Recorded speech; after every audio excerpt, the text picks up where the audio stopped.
Mga pre, ang gagawin natin ngayon is magwa-wiring tayo ng line to ground tapos line to line sa panel board ganito. Tapos ang gagamitin natin na breaker, siyempre ito yung gagamitin natin na panel board, yung mga breakers natin nila. Yan.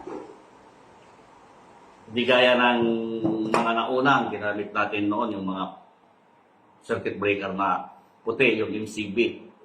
Tapos nadaanan rin natin ang tungkol sa fuse, line to ground, line to line, kahit doon din sa MCB. Nag-line to line to ground tayo, may 3-phase, single phase, mga natapos na natin sa mga naunang video ko. Ngayon, ang gagawin natin, ito, magwa-wiring tayo ng isang main, tapos dalawang branch, LO, tapos CO. Ayan. Kailangan natin na materials, siyempre, dapat may wire tayo. Color coding. Green para sa grounding. Tapos, red and blue para sa dalawang hot ng line to line.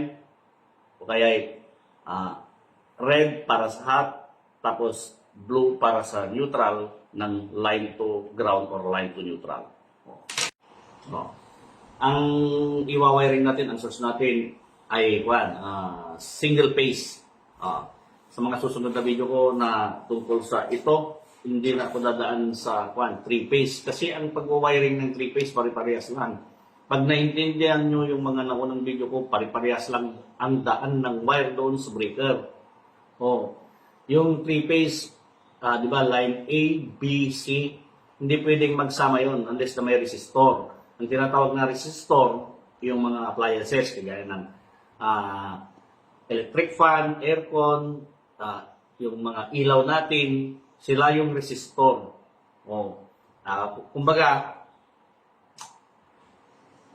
kagaya nito, itong multi-tester na to, kung ito, wala ito, tapos ito, pagdugtungin ko na yung wire na ito, tapos saksak ko, natural, magsushort circuit yan.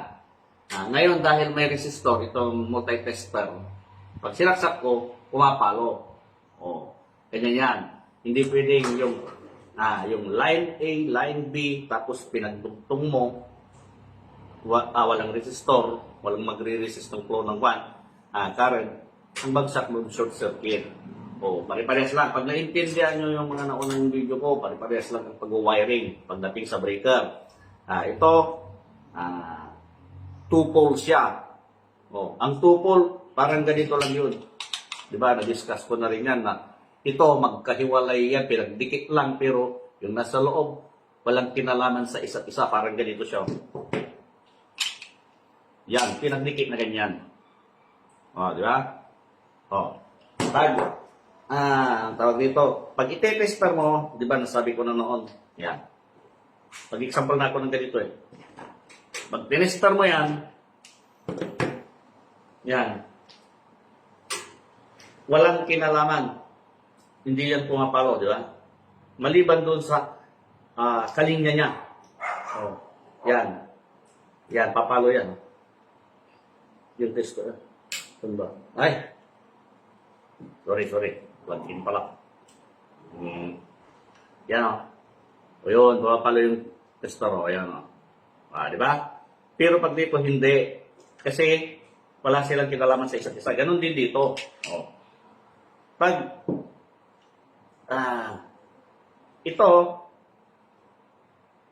tapos ito, papalo yan. I-on natin. Yun, pumalo. Pero pag pinagdikit mo na ganyan, kagaya ng ganito, kahit naka-on pa yan, hindi yan papalo. Naka-on na pala. Baliktad. Ay, naku. Ayan. Sorry. Ayan. Pag dinigit ko dyan, wala, hindi papalo. Parang ganito siya. Dito ko yan, Yan. Pero dito ko, inidikit yung isang pan. Hindi papalo. Pero pag dito, papalo, natural. Yan. Parang ganito lang to. Na pinagdikit. Di ba, may discussion na kami gano'n. Yan. Ganyan nyo, pare-parehas lang ang wiring. Dapat ang diagram tapos actual wiring match. Hindi yung mali ang diagram mo tapos didiskartean na sa actual ng mga electrician, wala nang silbi yung diagram mo. Importante yung diagram. Kasi yun yung magiging ebidensya mo pag may mali sila. Pag mali ang diagram mo, paano mo sasabihin na mali yung pinag-wiring nyo eh. Eh yung diagram mo pa lang, mali na. Kaya dapat ang diagram palagi tama. Tapos nasusundan sa actual. Tapos sa actual, tapos sa diagram, dapat mag-match palagi yun. Ngayon, bago tayo mag-umpisa mag-wiring, i-drawing natin ng diagram yung line to line, tapos line to ground. Isang main, tapos dalawang branch ng LO, tapos CO. Ngayon dito tayo. Gumawa ko ng dalawang paddleboard na drawing. Ito yung para sa line to line, tapos ito yung para sa line to ground. Dalawa na silang red, yung busbar. Parehas na hot busbar. Parehas din na hot busbar to pero magkaibang linya. Ito yung hindi pwedeng magdikit. Dahil pag nagdikit yan, sigurado short circuit, kalalabasan. Ito, kahit magdikit yan, kaya nga may jumper. Naalala nyo yung mga naunang video ko, may jumper. Kasi ito, iisang linya lang sila. Kaya red na parehas sa line to ground. Sa line to line, magkaiba dahil magkaibang linya. Ito yung hindi pwedeng magdikit. Hindi pwedeng magdikit, ito pwedeng magdikit. Paliwanag ko mamaya pag nag-diagram na tayo. Ngayon, dito tayo sa line to line. Yan. Ito yung mga breaker na gagamitin natin. Line to line. Kaya, 6. Di ba? 6 siya. Kasi pag line to ground, ito lang yung magagamit mo. Pero pag line to line, ito. Tandaan nyo, may magkahiwalay na ganito. Ito yon. Ibig sabihin nun, kunyari ito 60 ampere. Yan, pwede mo siyang gamitin na main. Yan, pag 60 ampere. Kung ito yung 60 ampere mo, ito yung gagamitin mo na main. Di ba? Kasi yung CO, 20 ampere, tapos yung LO, 15 ampere. Ito, wag niyong pansinin yung kung ano yung mga amperahe dyan kasi sample lang na magwa-wiring tayo. Huwag kayong mag-alala, hindi ako magkakamali sa wiring. Kaya, hindi magsushort circuit. Hindi delikado. Ito, number 40 nito, tapos 20 ampere ito. Ito, ang amperahe nito, 15 ampere. Pero huwag kayong mag-alala, hindi ako magkakamali sa wiring. Kasi, ang architectural utilities natin, naiintindihan ko yung mga diagram na tinuro noon nung nasa college pa tayo. Yan, pati yung computation. Sabi ko noon, kukompute din tayo. Hintayin nyo lang mga video ko na susunod. Kasi hindi naman pwedeng salpa ko kaagad. Sino pang manonood, pagsawa na sila. Pag alam na lahat, di ba? Yan. Bago tayo magwa-wiring, magda-diagram tayo. Yan. Red, blue. Yung sinabi kong single phase lang siya. Hindi ko sinabi na 2-wire or 3-wire. Di ba? Hindi ko sinabi na ganon. Kasi, ang single phase, pwedeng, anong tawag dito? Dalawa yung hot, tapos isang neutral para sa 120, tapos 240 volts. Pag 2-wire naman, 230 yung isa, tapos yung isa, 0. Ngayon, dito tayo, tuloy na natin yung pagdadiagram. Magdadiagram tayo, line to line. Ibig sabihin, dalawa yung hot, single phase. Di ba? Single phase, 2-wire. Yan. Yung main natin,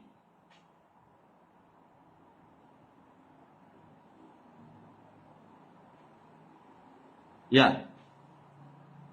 Tapos yung isa na linya.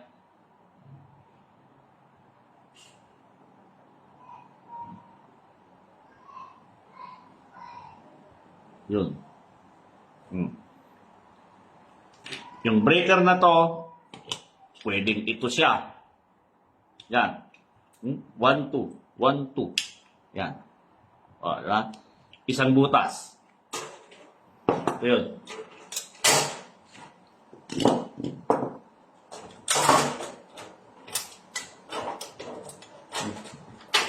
Yan. 1, 2, 3, 4. 1, 2, 3, 4. Yan o. O. Diba? Yan.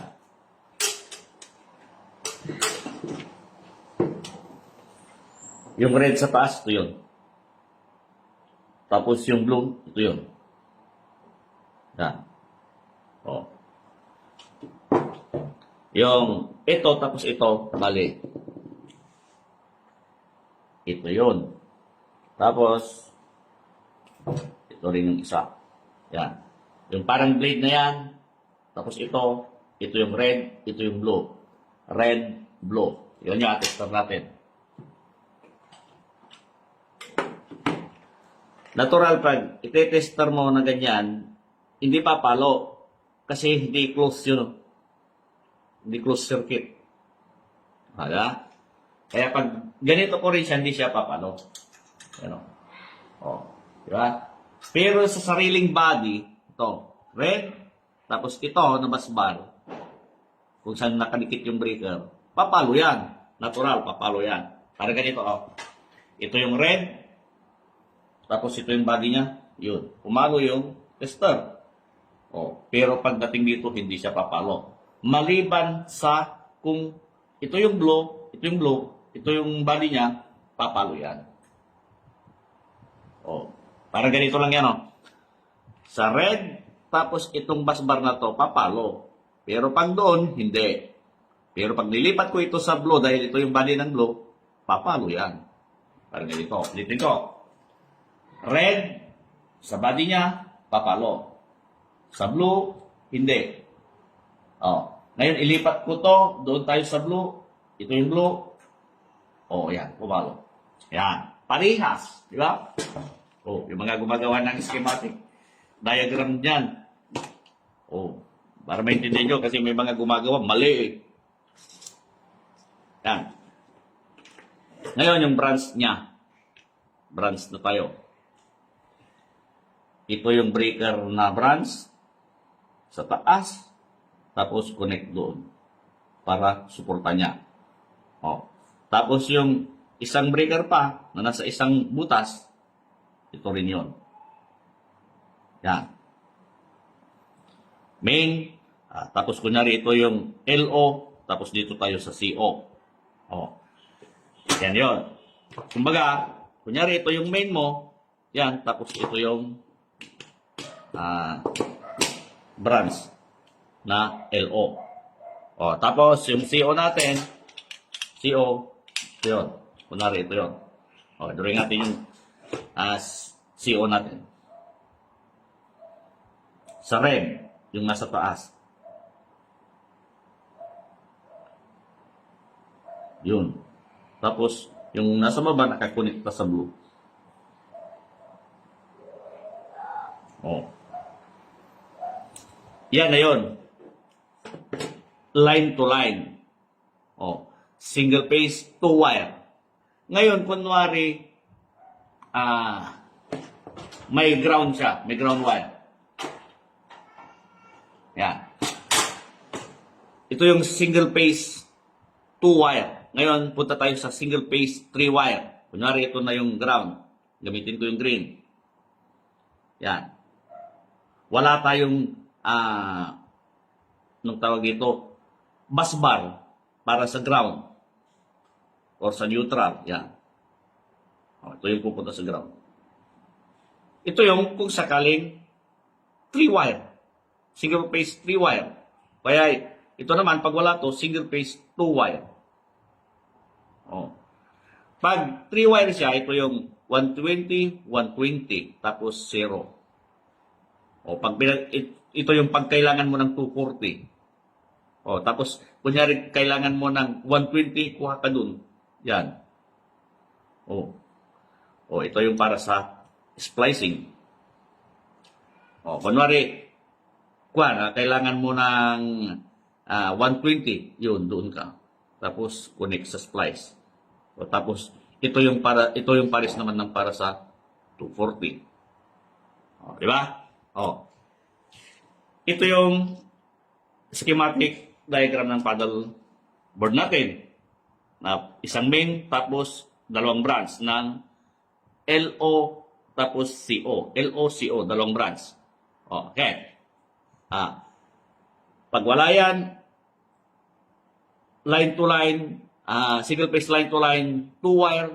Tapos pag mayroon ito, single phase, 3 wire. Sa single phase 2 wire, ang wiring connection dyan, pagdating sa mga branch, line to line lang. Single phase 2 wire. Pero pag single phase 3 wire, ang bagsak niyan, may line to ground tapos line to line. Yan. O. Ito yung magiging neutral niya tapos grounding. O, kunyari, ito yung branch, yung blue. O, kuha ka dyan. Tapos kuha ka pa ng isa para sa grounding. Yung mga dinidikit sa pipe.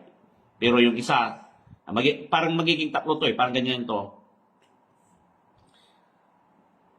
Yan. Sa tuwidaan. Dito pala.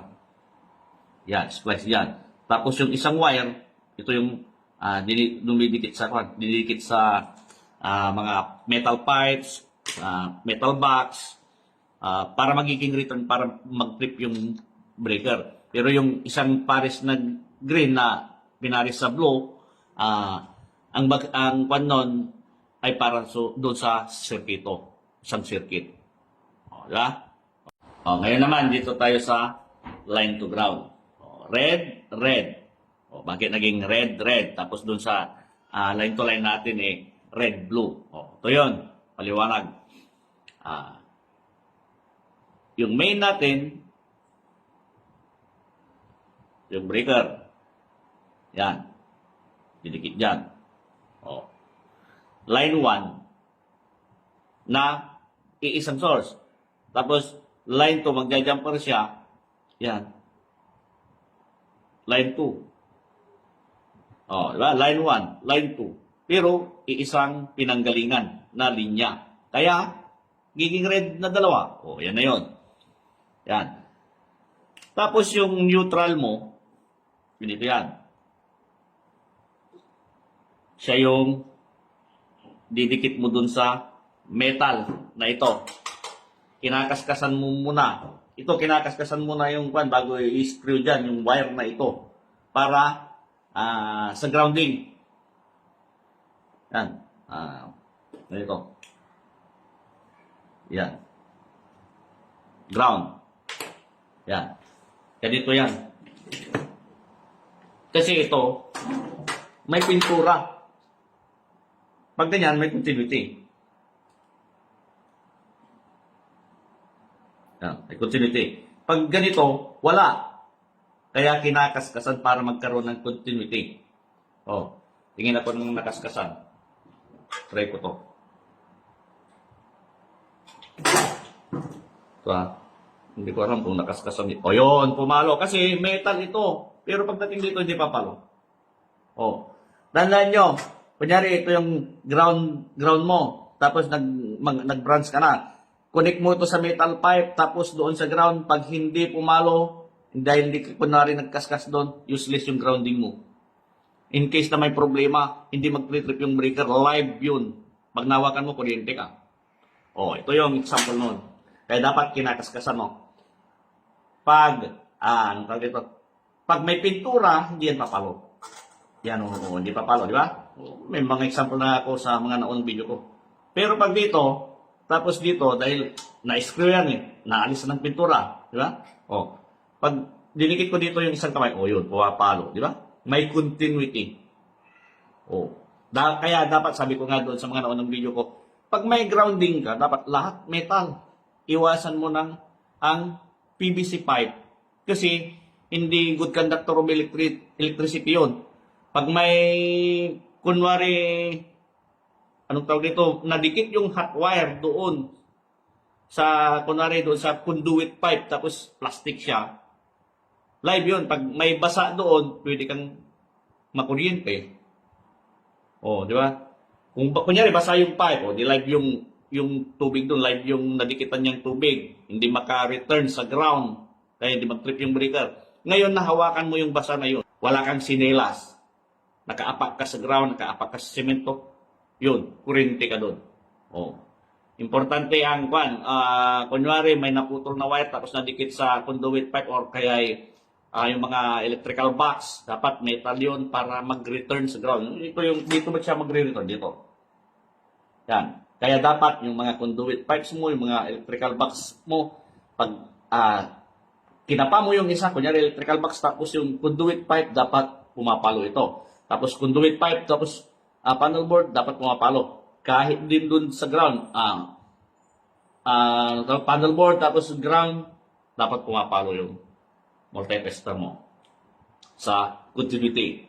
Para, pag may problema, sabi ko nga, magre-return, mag-trip yung breaker, short circuit, mag-trip yung breaker. Safe ka, wala kang live na mahawakan, hindi ka makukurente. Di ba? Tuloy natin. Yan. Ito na tayo sa panel board. Yan. Sa branch natin, parehas na rin. Yan. Yan. Ngayon, ibig sabihin yan, kasi ito 230, paparehisan mo lang siya ng neutral. Tapos, linya ng ground para sa grounding. Ibig sabihin ito, isang sirkito na to. Parehisan mo lang ng dalawang wire yan. Yan. Tapos ito, another branch. Kaya, maganda yung may hiwalay na ganito. Kasi kunwari ito yung LO mo, tapos ito yung CO mo, magkaiba sila. Ngayon, pag magkadikit na ganito, 2 pole, kunwari 15 ampere ito, useless yung isang breaker. Kaya dapat yung hiwalay. Dapat hindi ito mawala. Kasi sa ibang tindahan, wala na yung ganito. Ang hirap kong hinanap to. Ito, binili ko nga sa Lazada to. Sa Lazada ako naghanap. Hirap ko pang hinanap. Hindi ko pala nakuha sa Lazada to. Sa Shopee pa. Kasi, karamihan sa mga nagtitinda ng electrical supply, puro ganito, 2 pole. Dapat may single pole. Kasi, kunyari ito, branch na yan, tapos branch na yan, pag 2 pole siya, parehas yung rating. Ngayon, kunyari, pag single pole siya, pwede kang bumili ng 20, tapos yung isa 15, na ganyan sa isang butas. Di ba? Yan. Ang line to ground connection para sa line to ground power source. Kaya pag line to ground power source, huwag kang mag-wiring ng line to line. Kasi useless yung isang breaker. Maksaya pa ng butas, maksaya ng breaker, maksaya ng wire. Di ba? Yan yun. Kung ito yung main ko, ito yung dalawang branch ko na ngayon. Di ba? Ganito lang yung pagpaparis ng wire dyan Hindi ko na magagamit yung dalawa pa. Di ba? Sabi ko kanina, ito lang. Pero pag line to line, ganito siya. Sabi ko kanina. Yan. Parisan mo lang ng wire na neutral. Tapos, kuha ka pa ng isang linya ng wire na galing sa neutral pero ground na siya. Grounding wire. Yan. Ito, isang sirkito yan. Kabuuan ng isang sirkito. Ito naman,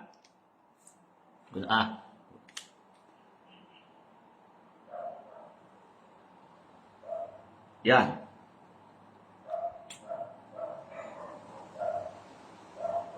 Yan. Diba? Kaya, dalawang sirkito sila. LO, tapos CO. Libre pa yung dalawang butas na pwedeng, kunyari, may aircon ka. Diba? Taasan mo lang yung may calculation sa loadings para makuha mo yung talagang para sa main. Tapos pati yung para sa bawat branch, di ba? May reserve ka. Kunyari, nagdagdag ka, yun, palitan mo lang yung main mo kung di na kaya. Pero dito ay, hindi. Kung line to line ka dyan. Oh. Maliban kung kasi ito line to line talaga. Yung wiring mo dyan pag 240 volts ka, pero pag kailangan mo ng 120 saka lang magkaka line to ground. Oh. Ngayon pag line to line ka dito, di ba? Isang branch to. Compare mo dito dalawang branch. Di ba? Ganito to. LO-CO. Oh. Kunyari, may mga bumbilya ka na 120. Oh, yan. Isang branch. Oh, pero pag 240 volts ka, ay isang branch yan. Di ba? Oh. Okay. Yan.